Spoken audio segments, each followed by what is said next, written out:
네, 안녕하세요. 성균관대학교 화학공학과 석박통합식기 재학 중인 조성찬입니다. 본 영상은 지난번 공대인의 날 행사 때 구두 발표했던 내용에 대해서 영상으로 제작한 자료입니다. 현장 발표만 했던 게 아쉬워서 영상으로 추가 제작하게 되었습니다. 예, 발표 주제는 지난번 연구성과 대회 때 했던 제가 하는 연구에 대한 중요성 말씀드리겠습니다. 예, 오늘 발표 컨텐츠입니다. 먼저 연구 인트로덕션 말씀드리고 제가 하는 시뮬레이션을 이용한 연구를 소개해 드리도록 하겠습니다. 그리고 구체적인 토픽들에 대한 연구 결과 및 요약하고 마치겠습니다. 저는 성균관대학교 이상욱 교수님 지도를 받고 있으며 저희는 주로 에너지 소재, 나노 소재, 발광 소재, 그리고 기계학습을 이용한 연구를 주로 수행을 하고 있습니다. 저는 특히 에너지 소재에 집중을 하고 있는데요. 저희가 미디어에서 많이 다뤄지는 것만큼 지구 환경을 보존하고자 화석연료를 대체하고 이 클린 에너지를 쓰기 위해 많은 투자가 현재 이루어지고 있습니다. 이때 클린 에너지는 신재생 에너지로 구성이 되어 있습니다. 이제 아래와 같이 11대로 구분되어 있는데 이들은 각각 신에너지와 재생에너지로 한 번 더 구분이 가능합니다. 간단하게 신에너지는 말 그대로 환경 친화적인 뉴 에너지 원이고 재생에너지는 저희가 이제 무한정으로 이론적으로 무한정으로 얻을 수 있는 자연으로부터 얻는 에너지원입니다. 이 두 가지 분야를 모두 발전시켜야 저희가 궁극적으로 클린 에너지 세상으로 나아갈 수가 있고 대표적으로 또 여겨진 에너지가 또 수소 에너지인데 저는 특히 이 수소 에너지를 어떻게 저희가 만들어야 하는지에 대해 말씀드리고자 합니다. 수소 에너지는 다양한 분야에 쓰일 수 있는데 흔히 수소차와 같이 저희 삶에 또 직접적으로 맞닿아 있습니다. 결국 이 수소 에너지를 만들기 위해서는 신에너지 중 연료전지와 수소, 재생에너지에서 이 태양 관련 기술들이 중요합니다. 이들에 의한 수소 에너지 생산 과정은 다음과 같은데 이 청정 에너지원을 일단 얻기 위해서는 태양으로부터 태양 전지를 통해 전기 에너지를 생산하게 됩니다. 그리고 이 청정 전기 에너지를 이용하여 이 전기학 반응을 통해 물로부터 수소를 얻어내게 됩니다. 이 모든 과정은 굉장히 청정하게 이루어지며 그 어떠한 해로운 물질의 배출 없이 이루어질 수가 있습니다. 근데 이러한 위에서는 먼저 이 파란 과정을 위한 고효율의 태양전지, PC효율이 높은 전지가 필요하고 또 수소 생산을 위해서는 이 적은 전기 에너지를 가해도 수소를 얻을 수 있게끔 고효율의 전기학 촉매가 필요합니다. 그리고 이 분야들에 대한 연구가 둘 다 중점적으로 이루어지고 있는데요. 네, 구체적으로 좀 더 말씀드리면 전극 내에서 저희가 물을 넣고 전기 에너지를 가하면 전극에서 각각 수소와 산소가 생성이 되게 되는데 이때 저희가 전극을 확대해서 보시면은 다음 같은 SEM 이미지에서 이런 식으로 좀 볼 수가 있는데 이게 눈에 보이지 않기 때문에 조금 더 확대해서 원자 수준까지 가게 되면은 이 전극 위에 촉매가 붙어 있는 걸 알 수 있었습니다. 하지만 이러한 세상은 저희가 눈에 보이지 않는 매우 작은 나노 수준의 과학이며 이를 잘 제어하고 발전시키기 위해서는 이 단순히 실험적인 테크닉만으로는 한계가 있습니다. 저희가 원자 수준의 나노 단위를 볼 수도 없을 뿐더러 이때 일어나는 화학 반응을 묘사 및 관찰할 수가 없습니다. 따라서 이 원자 단위 연구를 이 화학 이론을 기반으로 수행할 툴이 필요한데 이렇게 해서 주목을 받는 게 컴퓨터 시뮬레이션을 이용한 연구입니다. 이를 이용하면 저희가 이 원자 수준 규모에서 이 세밀한 화학 반응에 대한 연구를 수행을 할 수가 있고 또 특히 주기율표상 모든 원소 사용에 대한 규제가 없기 때문에 무한한 가능성에 대해서 예측을 할 수가 있습니다. 따라서 요즘은 시뮬레이션과 실험이 경쟁이 아니고 서로 시간과 효율을 높이기 위해 같이 톱니바퀴처럼 연결돼서 연구를 수행하는 시너지 효과를 일으키고 있습니다. 여기서부터는 제가 시뮬레이션 통해서 이 촉매와 태양전지 분야에서 어떤 연구를 해왔는지 말씀을 드리겠습니다. 앞에서 말씀드린 것처럼 이 촉매 소재는 매우 작은 전극에서도 이 여러 가지 복합 나노체로 구성되어 있고 그 안에서 또 다양한 구조들이 존재합니다. 그래서 이 복잡함 속에서 왜 저희가 성능이 좋고 나쁜지를 쉽게 알 수가 없는데 이를 위해서는 이 시뮬레이션을 통해 활성의 근원을 찾거나 반응 경로를 찾는 게 주된 연구입니다. 근데 또한 모든 소재를 만들고 나서 다 보기에는 경제적인 이슈가 있기 때문에 시뮬레이션을 통해 가능한 모든 촉매 소재를 미리 만들어서 성능을 예측하는 것이 또 시뮬레이션만이 해낼 수 있는 무기인데요. 저는 이 두 가지 역할을 각각 연구를 해왔고 몇 가지 사례를 간단하게만 말씀을 드리겠습니다. 네, 첫 번째 사례는 비싸서 상용화가 힘든 백금에 대해서 만약 사이즈를 줄여서 저희가 백금 원자만으로 촉매를 이용할 수 있지 않을까 하는 아이디어가 있었는데 그러면 이제 하나만 있으니까 좀 불안정한데 불안정한 금속 원자를 잡을 수 있는 탄화 티타늄 서포트 물질을 설계를 하고 그 위에 모든 전위금속 원자를 붙여봤습니다. 근데 결과적으로는 PT, AU, AG, MPD 이렇게 해서 네 가지 귀금속 단원자만 이들이 벌크로 돌아가지 않고 여기 안정하게 앵커링 할 수 있는 걸 알 수 있었고요. 이렇게 해서 촉매 후보군을 제시를 할 수 있었고 또 저희는 시뮬레이션을 통해 애시덱 환경에서는 이 단원자가 있는 촉매 환경 위에다가 수소가 100%쫙 깔리고 나서 다음에 이 수소 생성 반응이 일어날 것이라는 복잡한 촉매 환경 묘사를 시뮬레이션을 통해서 밝힐 수가 있었습니다. 이러한 것들을 밝힘으로써 여러 반응에 대한 디테일한 견해를 제시를 하며 논문 게재를 해올 수 있었는데요. 다음 사례들은 실험팀이랑 같이 했던 연구들입니다.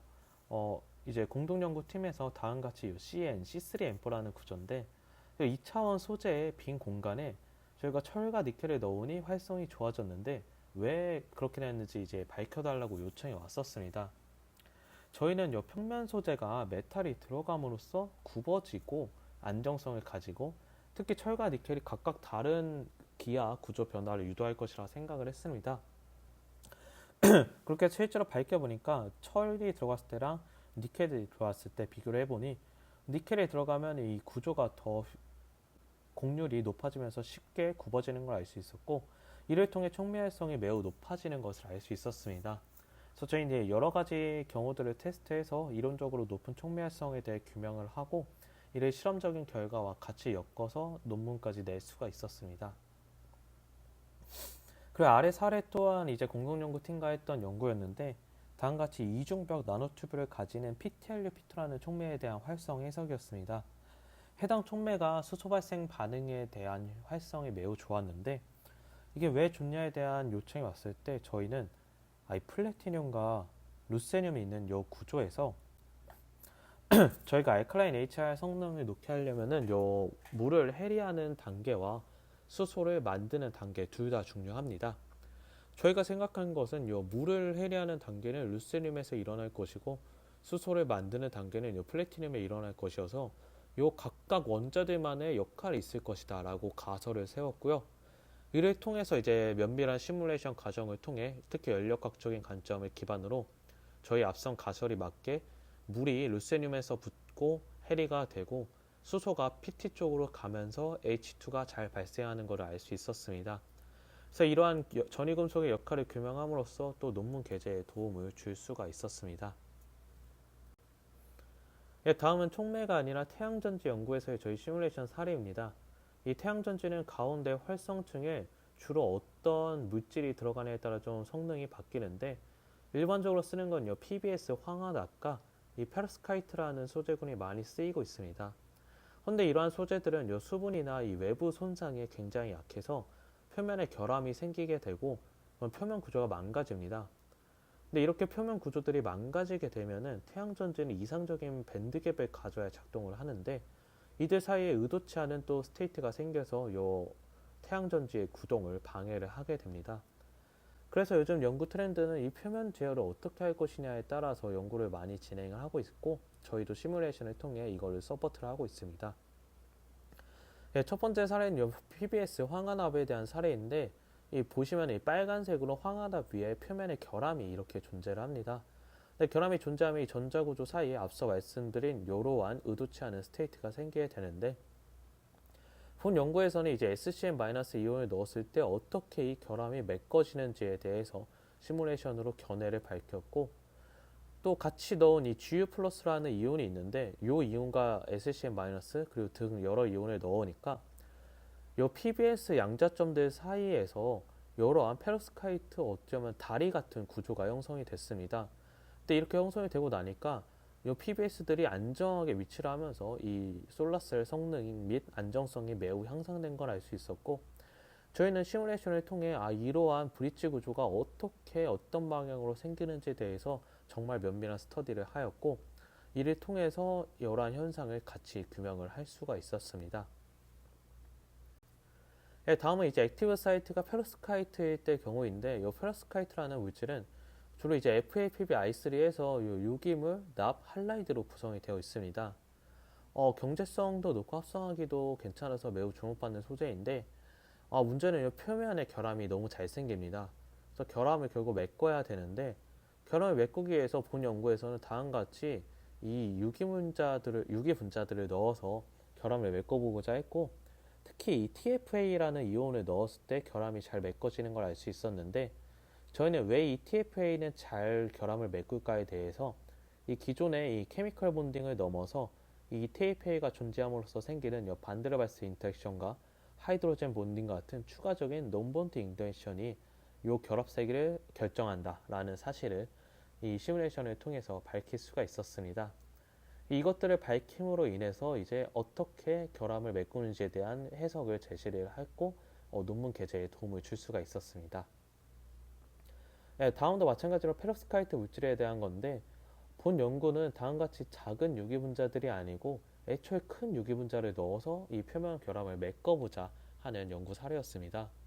그래서 이제 이 TMPPO라는 링과 이제 옥시전이 많은 평선을 그룹이 많은 평선을 그룹이 많은 몰레큘이었는데, 이 몰레큘과 비교적 평선을 그룹이 없는 몰레큘을 같이 넣음으로써 바인딩을 비교를 해보니까 결론적으로 이 TMPPO라는 물질이 여러 가지 바인딩 사이트를 가지면서 강하게 붙는 걸 알 수 있었고, 이렇게 붙으면서 이제 전자구조 분포도 넓게 퍼지면서 안정적인 결합 세기를 설명을 할 수가 있었습니다.